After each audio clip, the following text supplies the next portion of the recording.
Bonjour frères et sœurs, j'aimerais en tout cas vous parler de la part du Seigneur.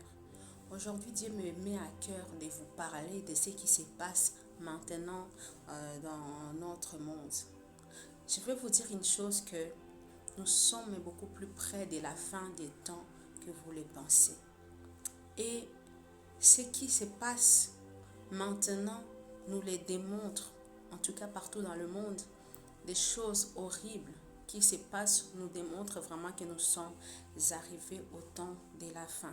Aujourd'hui, moi, j'aimerais juste te demander, sœur, frère, où es-tu par rapport à ces temps? Qui es-tu par rapport à ces temps? Comment passes-tu ton temps par rapport à ces temps-ci? Aujourd'hui, nous voyons des choses de fois très choquantes qui se passent en tout cas à notre entourage, auprès de nos proches, des choses vraiment très très choquantes, où même une personne qui ne croit pas en Dieu est troublée et choquée. Et des fois, l'on se pose des questions dans quel monde nous sommes. Mais aujourd'hui, moi, j'aimerais te rassurer. Il y a quelque temps, j'ai eu en tout cas une vision, c'est comme une rêve de la part du Seigneur. J'avais rêvé comme quoi on était quelque part où chaque personne était clonée. Donc on avait cloné des gens qui ressemblaient vraiment aux humains que nous sommes. Qu'est-ce qui devait se passer? Que les chrétiens, les gens qui priaient, devaient passer un moment de prière pour aller détruire ces clowns que les gens avaient fait pour essayer de ressembler à l'homme. Et le lendemain matin, j'ai prié à mon Dieu pour que mon Dieu m'explique un peu qu'est-ce que cela voulait dire.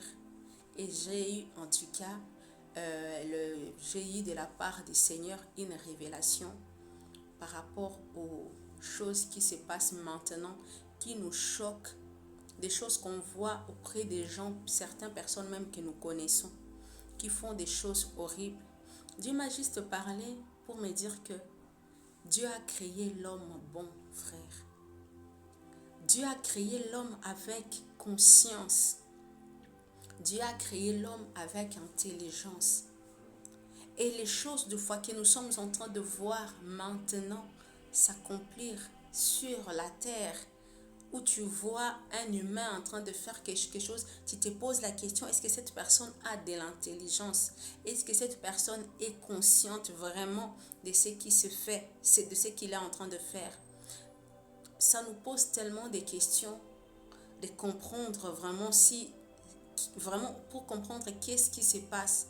Et c'est là que Dieu m'a dit tu vois les choses qui sont choquantes, que nous rencontrons autour de nous, par exemple, que nous voyons dans les médias, des choses comme ça. Ce n'est pas des humains qui les font. Ce n'est pas les hommes que Dieu a créés à son image et à sa ressemblance qui font ces choses. Ce sont des esprits impurs. C'est un démon qui se transforme en humain pour t'attirer toi à faire comme lui, pour t'amener avec lui en enfer. Même Dieu avait compris que pour parler à l'homme, pour convaincre un homme à le suivre, il devait se transformer en homme parce qu'il avait compris que l'homme écoutait que l'homme. C'est pour cela il a pris en tout cas l'apparence humaine pour descendre sur la terre et venir parler aux hommes de qu'est-ce que l'homme doit faire pour hériter le royaume des cieux, de qu'est-ce que l'homme doit faire pour être sauvé. Il a pris l'apparence de Jésus-Christ de Nazareth. Et là, j'ouvre la parenthèse par rapport à ça. Il y a seulement une seule langage de Dieu au travers de l'humanité, c'est Jésus de Nazareth. Les gens qui disent que voilà, il y a un seul Dieu pour tout le monde, pour toutes les religions, frères et sœurs, c'est faux. Il n'y a pas un seul Dieu pour toutes les religions. Il y a des gens qui croient à tel, mais une personne qui ne croit pas en Jésus-Christ de Nazareth, il n'a pas un même Dieu que moi. Non, moi je le dis. Si tu ne crois pas en Jésus-Christ, on n'a pas le même Dieu. Si tu ne crois pas que Jésus-Christ est mort à la croix pour te sauver, on n'a pas le même Dieu.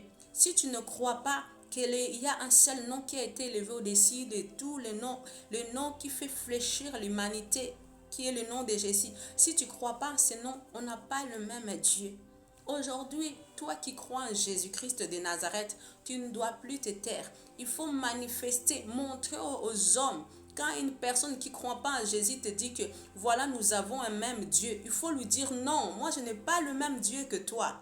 Moi, mon Dieu, c'est Jésus de Nazareth qui a pris l'apparence humaine pour venir me sauver du péché. Toi, tu ne crois pas en Jésus-Christ, on n'a pas le même Dieu.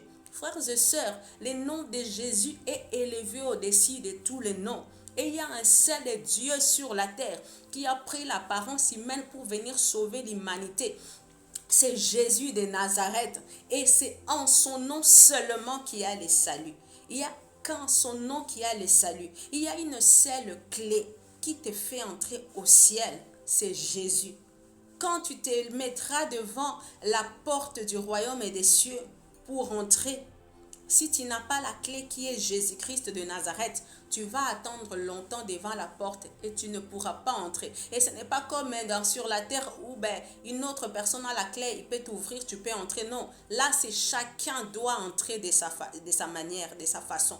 Toi, un homme, si tu as une femme qui croit et qui a la porte pour entrer au ciel, ne crois pas que cette porte-là, elle va t'ouvrir pour que tu entres avec lui, avec elle. Non, cette porte, cette clé, c'est une clé qui ouvre que pour une seule personne.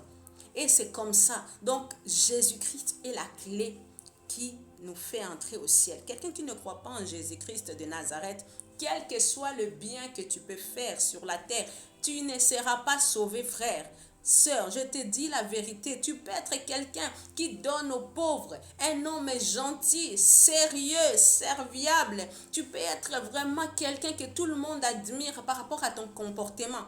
Mais si tu n'as pas Jésus-Christ de Nazareth dans ta vie, tu ne seras pas sauvé. Dieu nous l'a montré par Corneille. La Bible nous dit que Corneille, c'était un homme pieux, c'était un homme qui gênait, c'était un homme qui priait, c'était un homme vraiment qui était au service du peuple. Il aimait le Dieu, il aimait les gens. Mais qu'est-ce qui s'est passé? À un moment donné, Dieu a compris que Corneille, malgré tout ce qu'il est en train de faire, il risque de perdre le salut, il risque de ne pas entrer au ciel parce qu'il lui manque la clé qui est Jésus-Christ de Nazareth. Et là, Dieu a envoyé son ange pour dire à Corneille, va chercher un certain Pierre et fais-le venir, il va te parler de quelque chose et ça va te sauver. C'est à ce moment-là que Pierre est venu.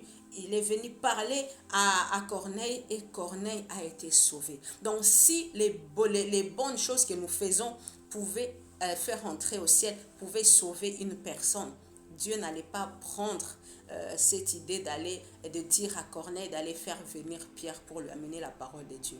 Donc aujourd'hui, toi qui ne crois pas en Jésus-Christ de Nazareth, quel que soit ce que tu fais, tu ne vas pas aller au ciel. La seule chose qui va te permettre d'aller au ciel, c'est de donner ta vie à Jésus parce que c'est la seule clé qui t'amène au ciel. Et aujourd'hui, j'aimerais te dire, nous sommes beaucoup plus près de la fin de temps comme jamais tu l'imagines, frère, sœur. Bientôt, c'est la fin. Les choses qui se font maintenant nous font croire vraiment que Jésus-Christ arrive bientôt. Toutes ces abominations, toutes ces choses qui se font faire au nom de Jésus-Christ, c'est que l'homme est en train de faire. Humilier Jésus, en tout cas, au travers le média, l'œuvre que Christ avait laissé de sainte scène, le bafouer comme ça devant l'humanité. Ça prouve que Jésus-Christ revient bientôt.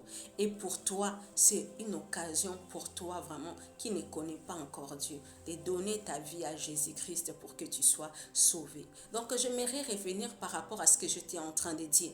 Tu vas voir une personne qui fait vraiment des choses qui choquent tout le monde, les chrétiens, les autres religions, qui choquent même des gens qui ne croient pas en Dieu.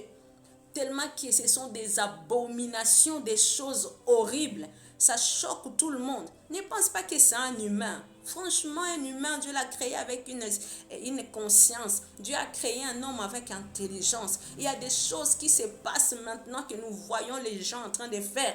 Ça te fait croire directement que ça ne peut pas être un homme que Dieu a créé.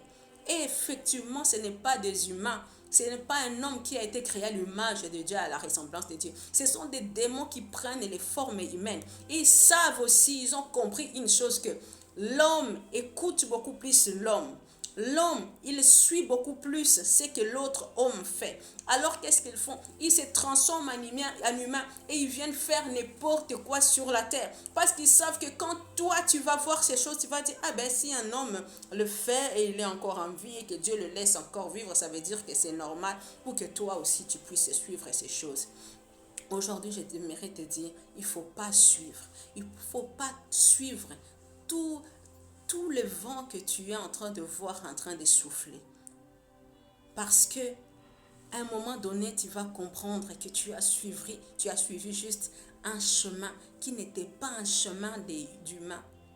Jésus-Christ est venu sur la terre par amour pour te sauver, pour me sauver, pour nous amener au salut. Mais le diable, quand il envoie des anges transformés, et quand il envoie des démons transformés en humains pour venir vers toi, ce n'est pas par amour, frère. Ce n'est pas parce qu'il t'aime, il veut t'apporter la joie. Non, c'est parce qu'il est jaloux de toi. Tu as l'apparence qu'il a toujours enviée quand il était au ciel, d'être comme Dieu. Tu as cette apparence de Dieu en toi qu'il a toujours envié. Alors lui, la haine qu'il a pour toi, c'est de te sortir de la main de celui qui t'a créé et de t'enfoncer avec lui dans l'abîme à la fin des temps, où tu vas souffrir toute ta vie. Tu vas souffrir pour l'éternité. Là-bas, il n'y a pas de temps, mes frères et sœurs. Il n'y a pas de temps, il n'y aura pas un moment où il y aura la fin des souffrances. C'est éternel. Aujourd'hui, moi, je te parle en tant que ma sœur, en tant que mon frère. Il ne faut pas suivre.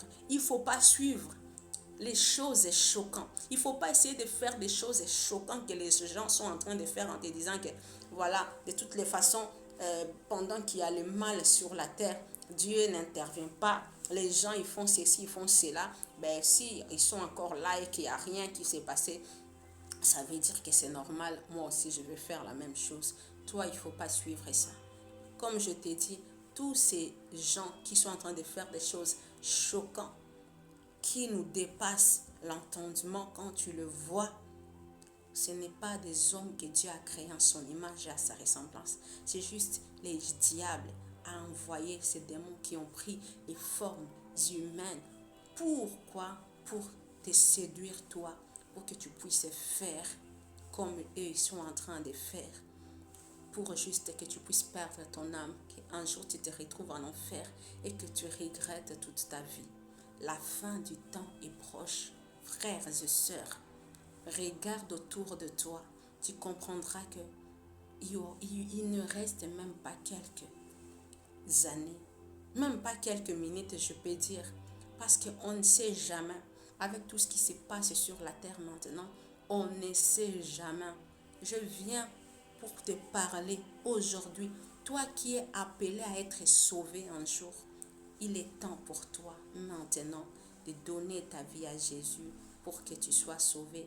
Que mon Dieu te bénisse.